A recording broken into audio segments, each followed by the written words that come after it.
Hey, what's up, Carter? This is a demo video for you for your Saber Bay Darksaber and blade. All right, so we're going to go over my desk, talk about this guy. There's quite a bit to talk about. I'll show you how to operate it, take it apart, put it back together, show you that the blade works, and then I'll hang on to this until I get your Tyrannus done. Thanks, man.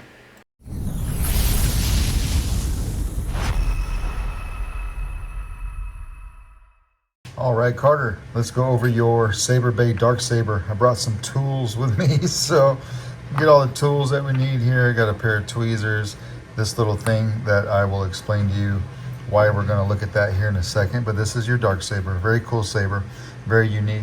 Your power is here and it does light up. And your auxiliary is this switch right here. You'll feel a nice tactile feel. Hopefully you can hear that. You can see in here you don't have a lit PCB. What you have is a 9-pin PCB that looks just like this. We'll go over that here in a second. All right, now the powder coating on this super thick. All right, normally this is probably the seventh or eighth one of these that I've done. Normally you can take this control box, it has magnets on it, you could just pop it in. It's supposed to lock down, and then you can just kind of pop it out with your finger. Not the case on this one. I had to do some filing. Let me get this out first. So what I do here is I take my X-Acto knife, come over here, very carefully put it in the seam right there, and I just kind of lift up. You can lift up and you can pop it out like that. Now that might be something that works its way looser over time. I did come over here, as you can see, and I filed some of that down. I didn't want to do it too much though, because I started to feel like if I did it too much, I was going to affect the look after it was put on. So I did a little bit here. I did a little bit over here. You can see the magnets here. I didn't put the magnets on the front and back because it was too much because of the powder coat. If you look here, this is where it's supposed to drop in, right? Let's go ahead and take the screw out real quick. This is what you'll want to take off when you want to get to the chassis. Take this little screw out, put it off to the side, don't lose it, and then pull this straight out. All right, this is your chassis. We'll go over that here in a second. I came in here with a file. I did some filing here. I did a little bit of filing here. I didn't feel comfortable filing this or this because sometimes you can, like, if I were to get that wrong at all, you would be able to see that from the outside, and I did not want to ruin the aesthetic of the saber. So even from here, if we take this and we try to push it in, you have to really like kind of push it to get it to line up. You see, even like that side's up now and this one's down. You really got to push it in and then it's locked in. All right, so pop that out from the underneath, and I'll show you how to put that back on here in a second, but I did want to make you aware of that. All right, so this is your chassis. Removable battery setup. It has an open chamber or an open pathway for the wires, so I put some heat shrink over the wires. Spring side over here for the negative side of your battery. This uses an 18650 keep power. I'm just going to pop in here real quick. You've got a 28mm Smokers Outpost Elite speaker. Crystal chamber. If you want to pop the chamber out, do it from right here. Just push on it, right? Just gently push. Try to come up straight. Removable crystal chamber with your crystal. You put that off to the side.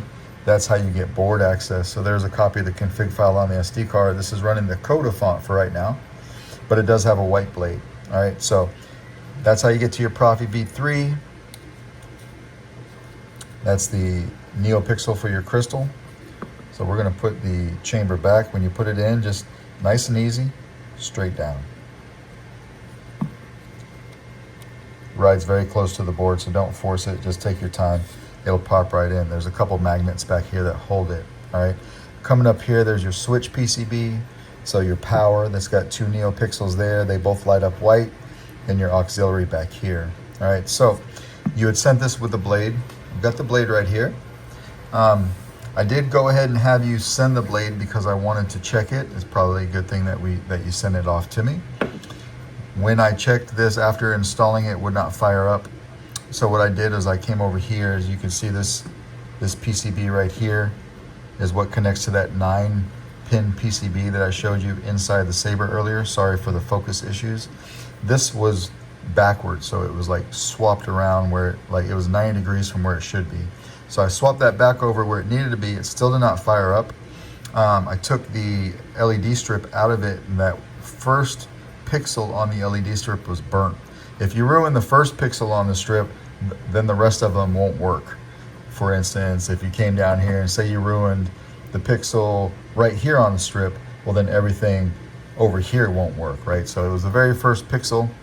I went ahead and I cut that off, rewired it. I changed up the wiring. I used some PTFE wiring, put that back in, and it's good to go.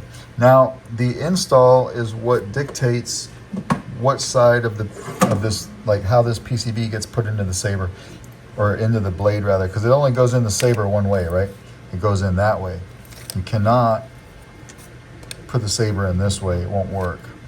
So when you're looking at that, if memory serves, that rounded side down below on the bottom of that PCB, that's the negative side.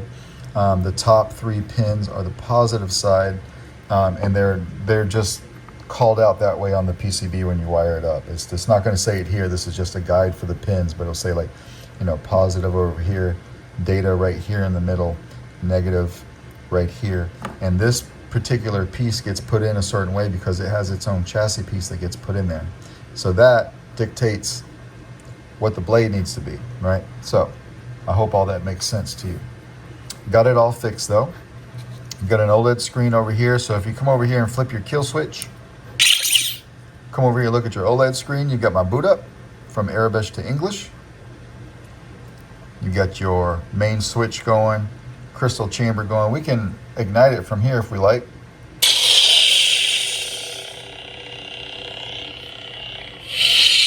All right, we're gonna leave it on. Come over here, take our handle on. When you get to right here, it's gonna be a little tough. Just push through it. Like again, I think it's the powder coating. Now, you had the static pommel on this guy originally. Let me talk about that while I put this on. You had the static pommel on it when it came to me.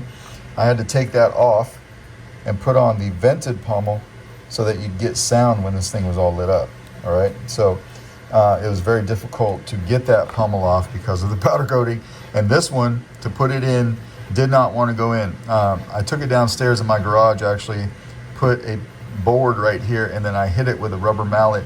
I did that quite extensively until I could get the hole in this guy to line up with this screw hole. I don't know if you're going to be able to get that out. So it's pretty tight, but this is the one that has the sound venting, so that's the one I wanted you to have, so the Saber sounded decent. All right, the other one of course will be in your box. So when you screw that in, take your switch plate here, put it in. We're having the same, you know, that issue I showed you where the handle was off, so one side is up. You just want to come over here and push it down. Kind of like, it's this side that's up more now. Just kind of like lock it in like that. Now it's all locked in, you can hit power.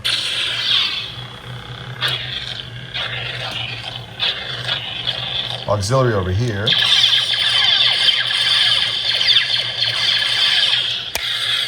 Blade locked up.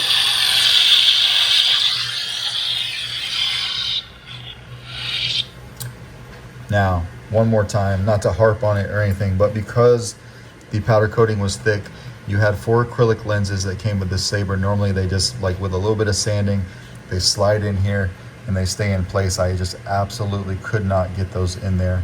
So like, my apologies for that. I didn't want to do any filing here.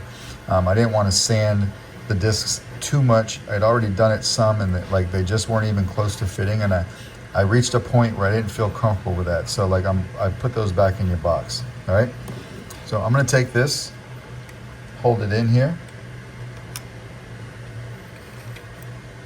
hit power.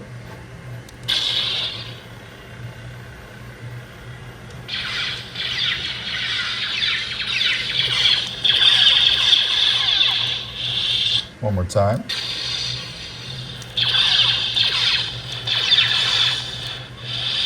All right, take the blade out of here.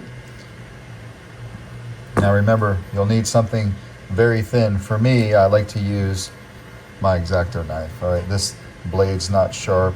I've been using that forever. It needs to be changed, but I kind of keep it dull on purpose because it's good for applications where I don't want to ruin the paint. So even after doing that a few times, it's a lot easier to do than when I first installed it. So that will probably work its way loose for you, like just enough to where the magnets will take over putting it in, and you should be able to pop it out very easily. But this is a pretty fresh install. All right, so we'll come over here, we'll take the screw out again.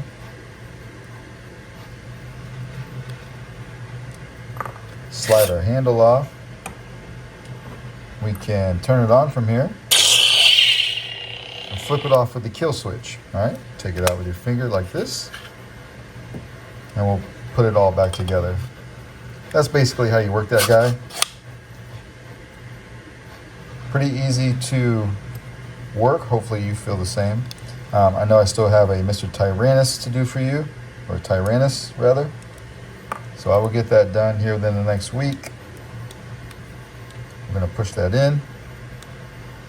Just kind of pop it in like that. You'll get a nice tactile feel. All right. And that, sir, is your Darksaber. Let me know if you have any questions. I'm going to hang on to this until I get the other one done. Thanks, man.